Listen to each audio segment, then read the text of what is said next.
Hi, this is Paul on the plane. Welcome to episode 11 of Faking Space and our season 1 finale. This video is part 2 of our forensic image analysis series on the Electro L, a weather satellite the Russian space agency Roscosmos claims is pointed at Russia at all times, about 22,000 miles above the Earth.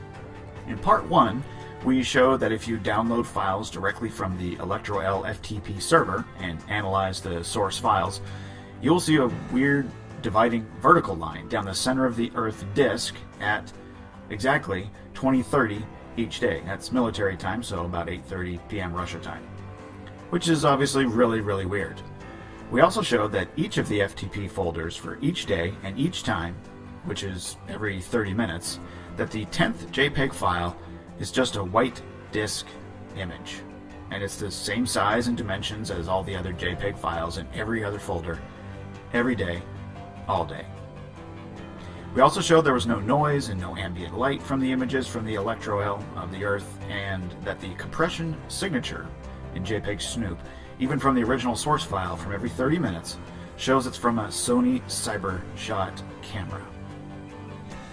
Okay. Here in part 2, we will be accessing the same FTP server.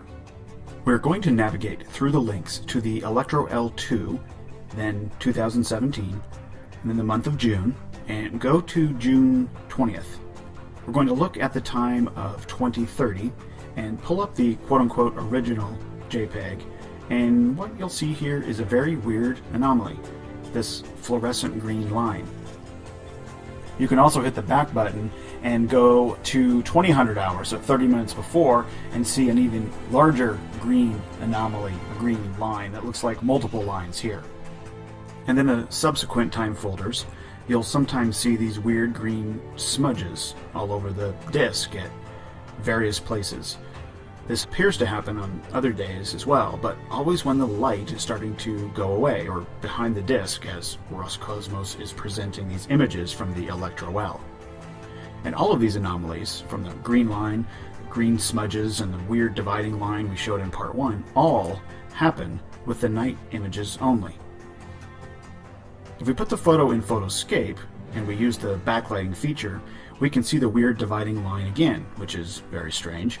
You may argue that the weird green line is some sort of glitch when the different channels of the camera are combined, but then you'll have to reconcile why it doesn't happen with every shot, and never during the quote-unquote daytime images, and only when we're seeing the dark side of the disk.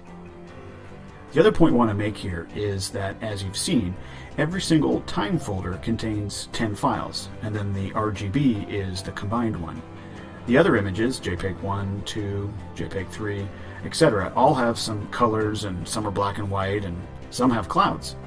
So, if these are all the different channels, how come when they combine all the images, the clouds disappear? Apparently, we can see the clouds all over the dark side of the disk. Each folder contains a few pictures of clouds all over. But when all of the data is combined into one image, the clouds on the dark side disappear? Very strange. And of course, if you put all of these images into forensically, you'll see no noise, no ambient light, meaning they are just pasted onto a fake background, a black background meant to be the infinite vacuum of space. Extremely weird stuff going on with these images from the Electro L2. Alright, that's a wrap on part 2 of the Electro L and episode 11 of Faking Space, our forensic image analysis series. That means we've come to the end of season 1.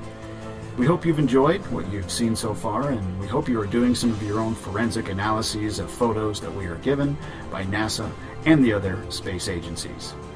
We have a ton more in store, so we will be producing a season 2 of Faking Space, which will cover some of the other space agencies, a ton more from NASA, including images from Mars, our moon, and the more recent images from the TRAPPIST system in NASA's exoplanet exploration. You won't want to miss it.